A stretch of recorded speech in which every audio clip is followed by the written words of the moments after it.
নমস্কার, তিয়াশা রান্নাবান্নাতে আপনাদের সবাইকে স্বাগত।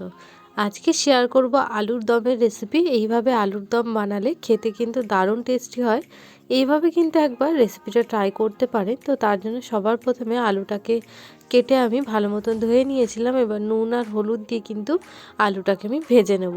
আলুটাকে একটু ভাজা ভাজা করে নেব। আর এইভাবে আলুর দম বানালে কিন্তু লুচি পরোটার সাথে একদম জমে যায়। এবার সবগুলোকে হালকা একটু ভাজা ভাজা করে নেব। আলুটা ভাজা ভাজা করা হয়ে গেছে। এবার আলুটাকে আমি তুলে সাইডে রেখে দেবো। তারপর কড়ার মধ্যে তেল দিয়ে দিলাম। তারপরে দিয়ে দিলাম পেঁয়াজ কোচানো। এখানে 3টে মিডিয়াম সাইজের পেঁয়াজকে একটু ছোটো ছোটো টুকরো করে কেটে নিয়েছিলাম। তো পেঁয়াজটা এর মধ্যে অ্যাড করে দিলাম। এবার পেঁয়াজটা এর মধ্যে দিয়ে হালকা একটু ভাজা ভাজা করে নেব।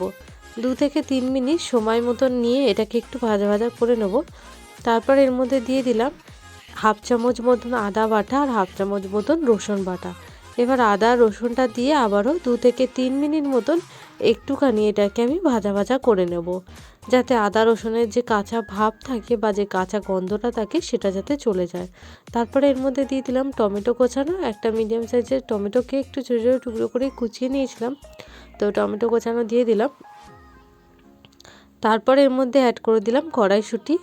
এখানে আমি কড়াইশুঁটি দিয়ে দিয়েছি। আপনারা চাইলে এটা দিতেও পারেন অথবা নাও দিতে পারেন। তো কড়াইশুঁটি দিয়ে আবারও 2 থেকে 3 মিনিট মতন একটু ভাজা ভাজা করে নিয়ে সামান্য একটু জল দিয়ে আমি মশলাটাকে কিন্তু কষিয়ে নেব।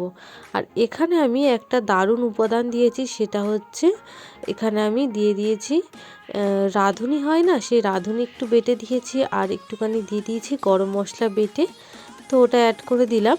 দেওয়ার পরে 1 চামচ মতন টমেটো সস দিয়ে দিয়েছি। দিয়ে সামান্য একটু জল দিয়ে মশলাটাকে কষিয়ে নেব 2 থেকে 3 মিনিট মতন। তারপরে এর মধ্যে অ্যাড করে দিলাম কাশ্মীরি লাল লঙ্কার গুঁড়ো 1 চামচ মতন।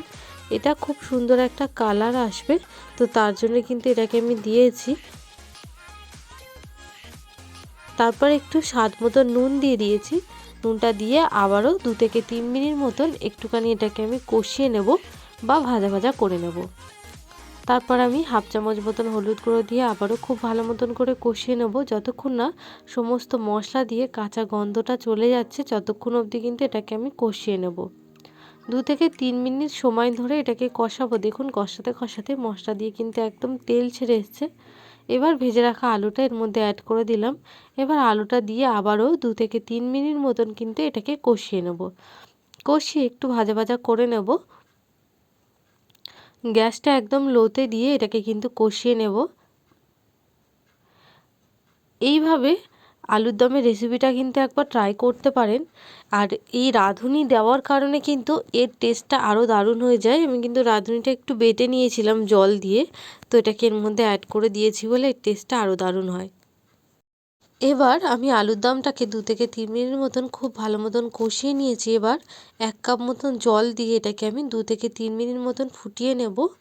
ব্যাস রেডি হয়ে গেল কিন্তু আমাদের দারুণ স্বাদেরই আলুর দম। উপর দিয়ে গরম মশলার গুঁড়ো দিয়ে দিলাম। গরম গরম লুচি পরোটা এবং ভাতের সাথেও কিন্তু একদম জমে যায়। যদি রেসিপি ভালো লাগে লাইক কমেন্ট করবেন।